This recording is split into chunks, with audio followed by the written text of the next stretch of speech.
Prince Institute. Exercise 159. Sir Happy Singh. Ready? Start.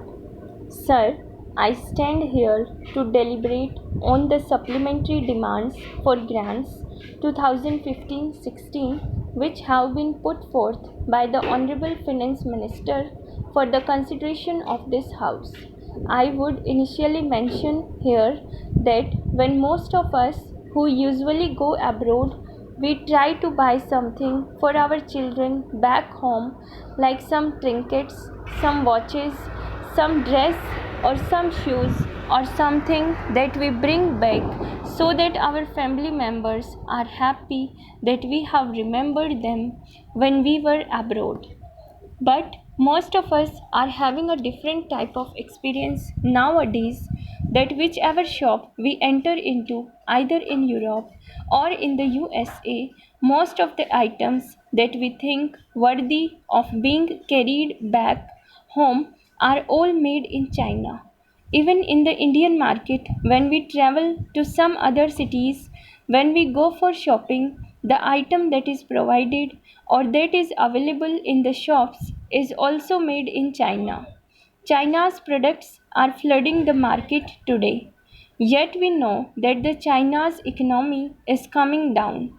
Invariably, today, as it is reported in recent times, the growth rate is hardly 7%. That is the lowest rate since 2009. This slowdown is also ominous for those countries, including India. These countries have been selling raw materials to China. It seems China today has a huge stockpiles of steel and other raw materials in the backyard. I am saying this because India is today facing export slowdown. Export fell by 20% in May 2015. Other emerging markets and countries in Asia are also facing similar export slowdowns. In case of India, the fall of petroleum price also led to lower dollar export earnings of refined petroleum products that India specializes in. There has been a rise in youth unemployment, and various other budgetary cuts have led to reduced disposable income. Yet, I would say that there is a fall in gold price and also home prices, which can be termed as good news. The Minister of State for Finance is a good friend of ours. He always indicates as to what is the effect of the market that is there. It is a good news for our economy. It should be. We are traditionally habituated to physical assets. The concern here is the habit has not changed despite economic development. Financial savings are therefore far lower than they should be. Despite RBI's intervention and repo rate reduction, why are not banks cutting loan rates? Why are the banks unwilling to cut their loan rates? Is it because of their high NPAs? The gross NPA of Indian banks has risen to 4.5% of the total advances in September from 4.1% in March. Today, public sector banks are in deep trouble. NPAs are cutting into profits and even leading to losses. This is alarming. But we all know that bringing greater social security and shifting savings from physical assets to financial ones are two key household themes which union government should strive to achieve.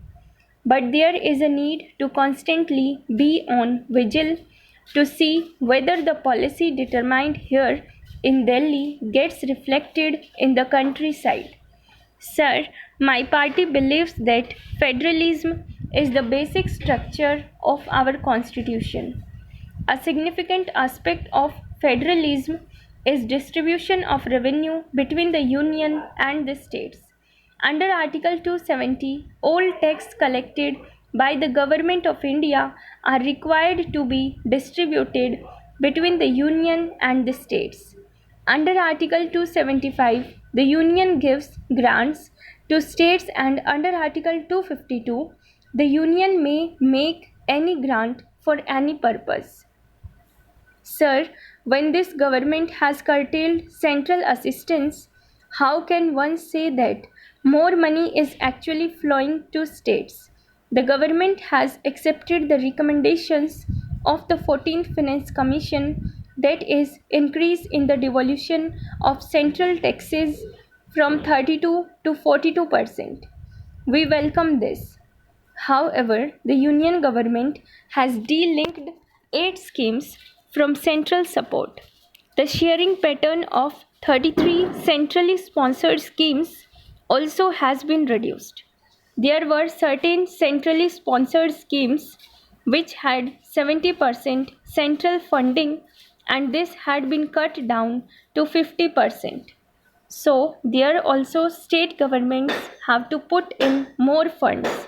The loss on account of reduction in central assistance in the case of Odisha would be rupees 8,000 crore. This is not going to be set off by the 10% increase in devolution, which would work out to about rupees 6,000 crore.